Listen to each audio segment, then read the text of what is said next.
afternoon. Welcome to Stories with Sonia, Ooh, where we yeah, talk yeah, about the yeah. important event, or just one event, currently going on in the world. The current event I'm going to talk about today is the dropping unemployment rate going on in Mexico. Mexico is located right underneath the United States in South America. Within the last 11 years, less residents of Mexico have had trouble finding jobs. This means that more and more job opportunities are opening up, which is slowly but surely improving the economy. Unemployment rate is the number of unemployed people as a percentage of the labor force. The latter consists of those who are unemployed, workers in small, unregistered businesses, and workers without formal employment in companies. These types of workers are not registered with Social Security and do not receive benefits. As many of you know, I have a Mexican background, so I have a lot of family that has lived in Mexico or are still currently living in Mexico. And I just want to say that the news and statistics that are going to be shown are a broad and general display of what is actually occurring in Mexico. Not all citizens see the economy getting better within their own society.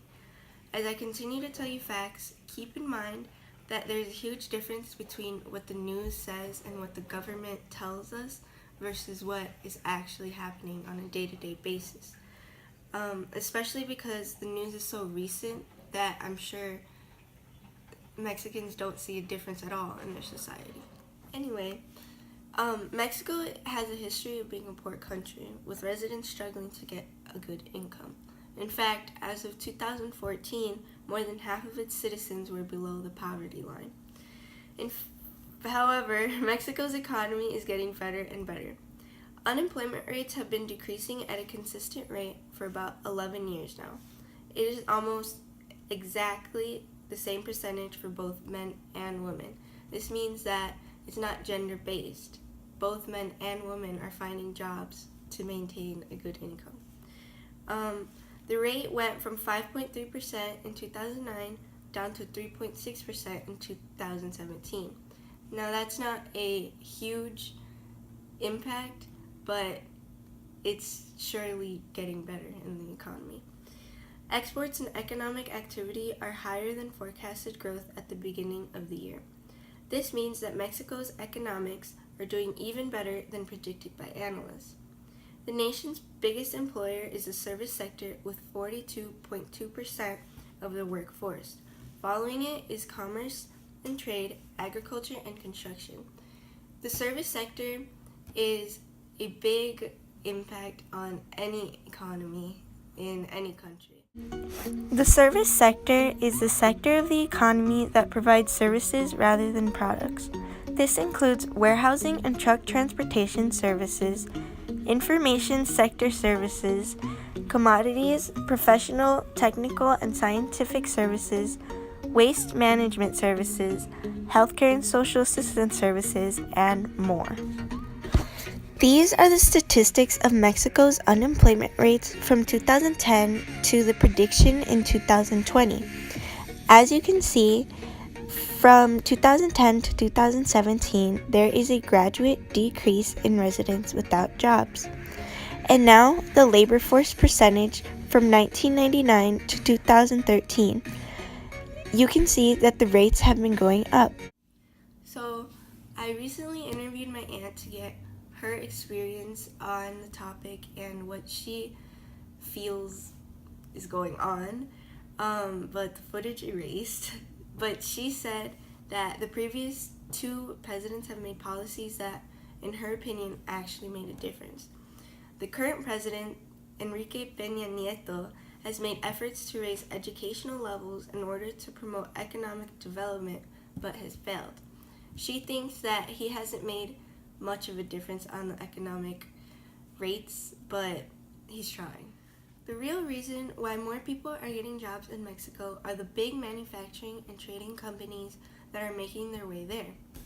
Trade between America and Mexico have also been impacting its economy in a very good way.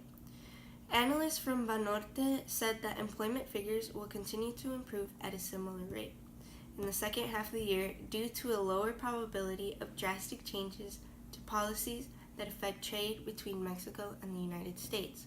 This means that rates should continue to go at a similar rate because not much is going to change.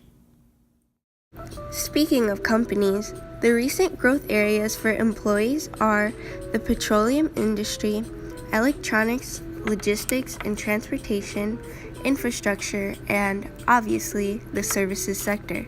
However, just because there are more industries hiring larger amounts of people doesn't mean that people still don't struggle to maintain a good income. Okay. The minimum wage in the United States is about $8 to $9 every hour. In Mexico, it's only 80 pesos a day. This is only $4 to $5 a day. Imagine making half of what you make in an hour the whole day. Many people have to have multiple jobs in order to just pay their bills. What about groceries and clothes and providing for their children? They struggle a lot. According to my aunt, if a couple with a child are both making this type of income, the most they could afford is a small apartment and no car. A car isn't even in their mind because they're focusing on trying to pay their bills. This shows that just because more people are getting jobs doesn't mean that people are making good income.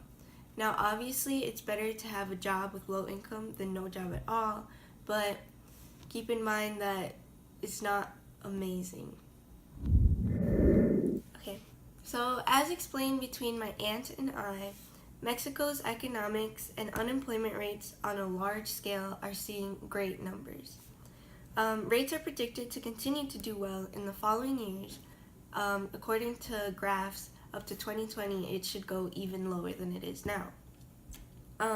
However, it will take many years before the actual people within the society will start to believe that their economy is doing well, because this is really recent news, so it's going to take a lot of time before people start to believe it.